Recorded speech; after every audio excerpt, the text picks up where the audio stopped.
I feel it's like the mafia. Oh, it's worse than the mafia. But first, child advocates sick and tired of what they call a cover-up of sex abuse in the Hasidic community here in the Hudson Valley weigh in on a very high-profile case.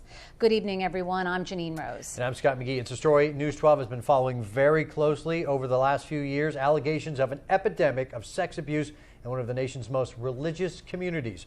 And it turns out, after watching a special report we filed last year in New Square, another brave young man has come forward claiming he was molested. Last night, the alleged pedophile not only faced a judge, but his own people. News 12's Tara Rosenblum joins us now in the newsroom with the story you'll see only on 12. Tara, what makes this case so different? Well, Scott, after years of covering this issue, I got the definite sense last night something huge is about to happen in this tiny village, that finally change could be coming to a community accused of staying silent far too long. And last night I saw years of frustration come to a head in a hallway outside the courtroom.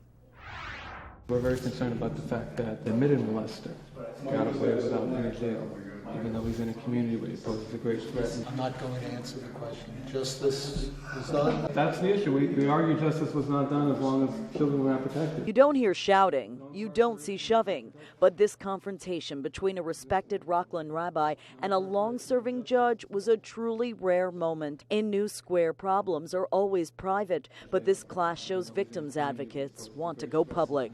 It's clear to me that there are many victims of child molestation in New Square that are seething angry at the corruption that allows child molestation to continue. Rabbi Noson-Leiter was one of a handful of activists who showed up Monday night at the first public court appearance for accused child molester and father of 20, Moshe Taubenfeld. A young New Square man claims the highly regarded rabbi/mentor sexually abused him for 5 years after he went to Taubenfeld for solace after 9/11. Allegations that are reigniting claims of a culture of covering up sex abuse by religious leaders in New Square. I feel it's like the mafia.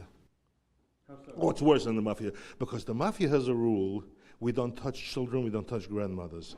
They touch everybody. For the first time, our cameras were allowed inside New Square Village Court, where we spotted a familiar face. I think every person, that comes forward, in a way contributes to the big change. And it's, as they say, history in the making. You might recall Yossi sharing his story last year with News 12 after he became the first sex abuse victim from New Square to ever seek justice through the courts. In a bizarre twist, Moshe Taubenfeld's younger brother Hershel was the man convicted of molesting Yossi, yet he managed to avoid prison time. Now Yossi is hoping for delayed justice. Hopefully justice will be served this time. But Taubenfeld's attorney is urging the judge to resist comparing Moshe to his younger brother. He is innocent, so.